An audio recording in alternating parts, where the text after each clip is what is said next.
Bismillahirrahmanirrahim. Alhamdulillahirabbil alamin. Arrahmanirrahim. Maliki yaumiddin.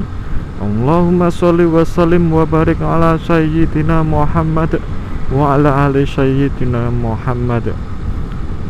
Kembali lagi lur di channel Gigih Punya Cerita. Nah, ini sekarang kita berada di Gunung Kidul ini lur. Gunung Kidul. Ya, semuter-muter aja lah lur, golek-golek angin, cari-cari angin gitu loh lur. Cari angin ceritanya lur ini. Tadi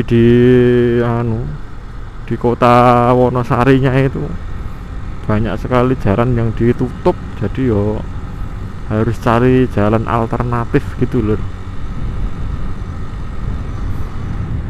Oh iya lur, aku mau cerita sedikit tentang malaikat yang tidak bisa tersenyum lur.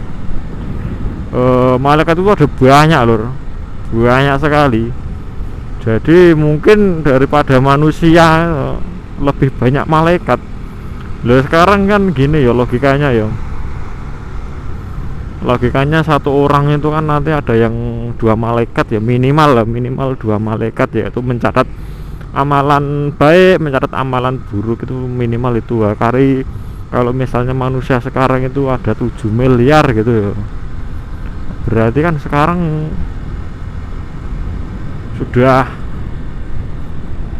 2 kali lipatnya loh, itu otomatis malaikat itu cuman malaikat yang ada di manusia, belum malaikat-malaikat yang ngurusin langit, ngurusin gunung, lautan dan lain sebagainya.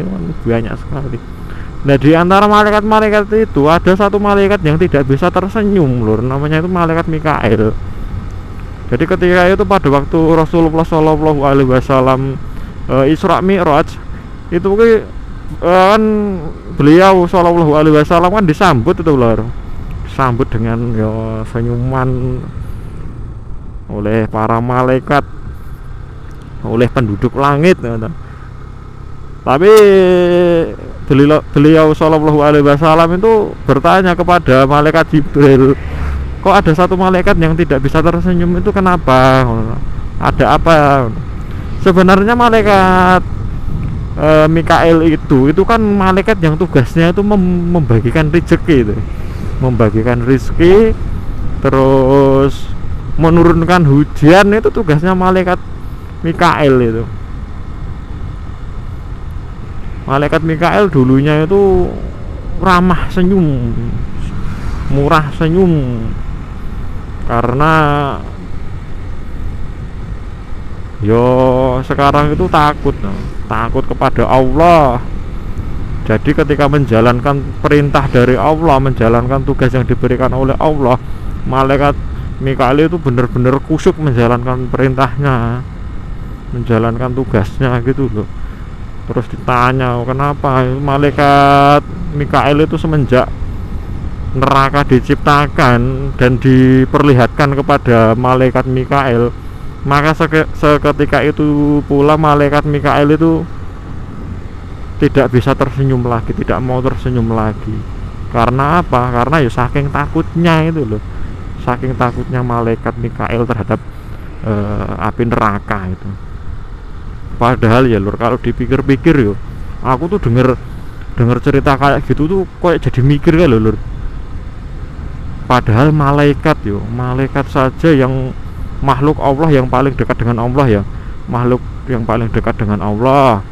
Terus dia dipastikan taat kepada Allah, dia nggak bikin dosa gitu loh lur,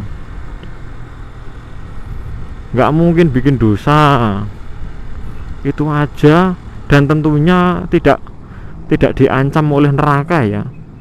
Itu saja dia masih seperti itu ya.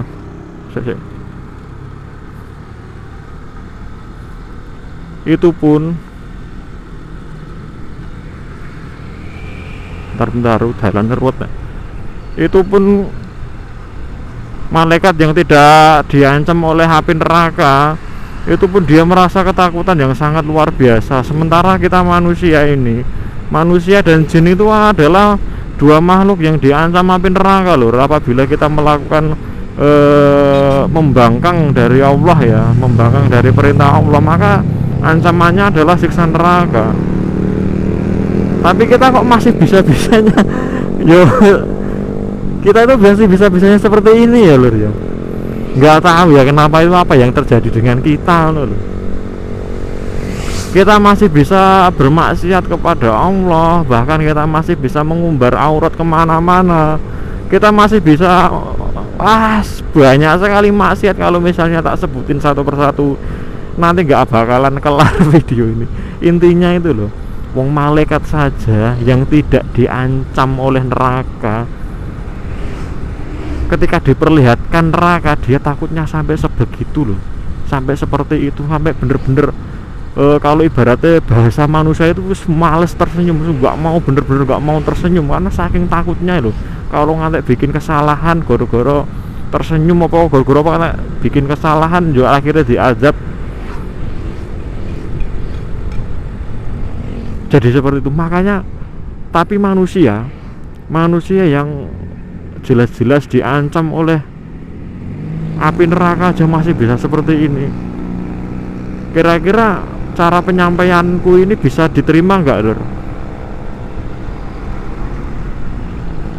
Soalnya aku sendiri tuh kadang yo heran dengan diri saya sendiri gitu loh.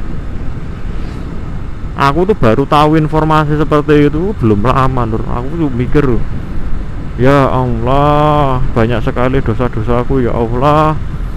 Aku selalu bermaksiat kepada Engkau ya Allah, sementara api neraka itu menantiku ya Allah. Kita itu gak bisa ngapa-ngapain lur. Kalau misalnya boleh jujur ya, kita itu bakalan digoreng di neraka sana. Satu-satunya yang bikin kita lolos dari itu, dari siksa api neraka itu adalah rahmat dari Allah lur, ampunan dari Allah ya. Kita itu harus berlomba-lomba meminta ampun kepada Allah, cari ampunan kepada Allah. Kenapa? Karena ya itu satu-satunya peluang kita agar kita bisa keluar dari ancaman api neraka. Sujokno wae, untungnya saja Allah itu maha pengampun loh. Seberapapun besar dosa kita, kalau kita mau tobatan nasuha, kalau kita mau tobat dan tidak mengulangi perbuatannya lagi, kita menyesal, Allah mengampuni dosa kita loh. Kurang penak piye to. Beda kayak manusia, kalau sekalipun disakiti, ibaratnya sakit ngantek jeru banget gitu loh, sampai dalam sekali itu loh kan, mau memaafkan orang yang menyakiti itu sulit sekali. Allah loh maha murah loh, pemurah loh orang Allah itu. Kita sebagai hambanya masih males memohon ampun, ayo nggak habis pikir tuh. Ada lagi lur, itu lagi malaikat Mikael. Aku tuh pernah dengar kabar kalau malaikat pencabut nyawa itu kan mengunjungi manusia, menengok manusia yang mau dicabut nyawanya itu sehari itu tidak kurang dari 70 kali. Jadi setiap 7 menit 7 menit apa 2 menit ya, pokoknya kalian coba dikalkulasikan sendiri, setiap berapa menit gitu, itu malaikat itu udah siap-siap nyabut nyawa kita itu loh. Dan malaikat pencabut nyawa itu terkadang heran dengan manusia, dengan kita. Kok bisa-bisanya ya mereka seperti itu, bisa-bisanya mereka bisa bermaksiat kepada Allah, sementara aku sendiri sudah OTW mau mencabut nyawanya gitu loh. Malaikat pencabut nyawa saja sampai heran dengan kelakuan kita loh. Kita kan nggak tahu ya ajal kita itu kapan.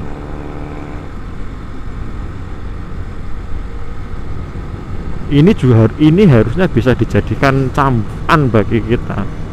Kalaupun misalnya kita mau berbuat maksiat ya lur, ingat 3 hal.